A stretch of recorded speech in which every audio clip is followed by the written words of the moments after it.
కూటమి ప్రభుత్వంపై MLC Botsa fire అయ్యారు. కూటమి ప్రభుత్వం ఏర్పడి 2 ఏళ్లు అవుతోందని, అయినా కూడా ఇంతవరకు ఒక్క అభివృద్ధి పనైనా చేశారా అంటూ ప్రశ్నించారు. వైసీపీ హయాంలో చేసిన పనులకే మళ్లీ శంకుస్థాపనలు చేస్తున్నారని విమర్శించారు. 2 ఏళ్లలోనే కూటమి ప్రభుత్వం 3 లక్షల కోట్ల రూపాయలు అప్పు చేసిందని ఆరోపించారు. ఎమ్మెల్సీ బొత్స రాష్ట్రంలో కక్ష సాధింపు చర్యలు తప్ప పాలన సజావుగా సాగడం లేదని విమర్శించారు. రెండు సంవత్సరాలు దాటింది. కన్స్ట్రక్టివ్గా ఇగో రాష్ట్రంలో ఈ అభివృద్ధి కార్యక్రమం చేస్తామని చెప్పానండి. నేను నిన్న కూడా శంకుస్థాపన చేసామంటే జగన్మోహన్ రెడ్డి ఎప్పుడో చేసి ఆ కార్యక్రమానికి అనుమతి తెచ్చేది చేస్తే మళ్ళీ పనులు ప్రారంభం, దానికి ఇంకో కొత్త పేరు ఏం చేశారు.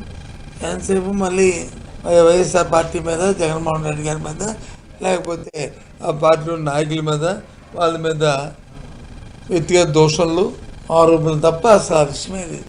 సుమారు ఈ 2 సంవత్సరాల్లోనూ 3 లక్షల కోట్ల పైనే అప్పు తీసుకొచ్చారు. ఏం చేశారంటే ఏం చేయలే. ఒక పక్క పరిపాలన లేదు, పరిపాలన కాలు కుదిశారు. ఎంతసేపు కక్ష సాధింపు చర్యలు జరుగుతుంది.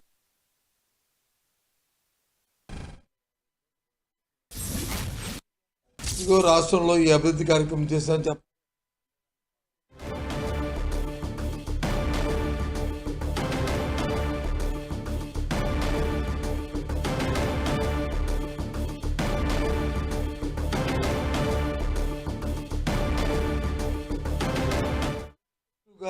ఇగో రాష్ట్రంలో ఈ అభివృద్ధి కార్యక్రమం చేస్తామని చెప్పానండి. నేను నిన్న కూడా శంకుస్థాపన చేసామంటే జగన్మోహన్ రెడ్డి ఎప్పుడో చేసి ఆ కార్యక్రమానికి అనుమతి తెచ్చేది చేస్తే మళ్ళీ పనులు ప్రారంభం, దానికి ఇంకో కొత్త పేరు ఏం చేశారు.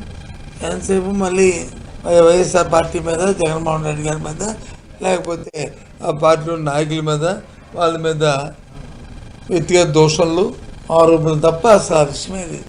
సుమారు ఈ 2 సంవత్సరాల్లోనూ 3 లక్షల కోట్ల పైనే అప్పు తీసుకొచ్చారు.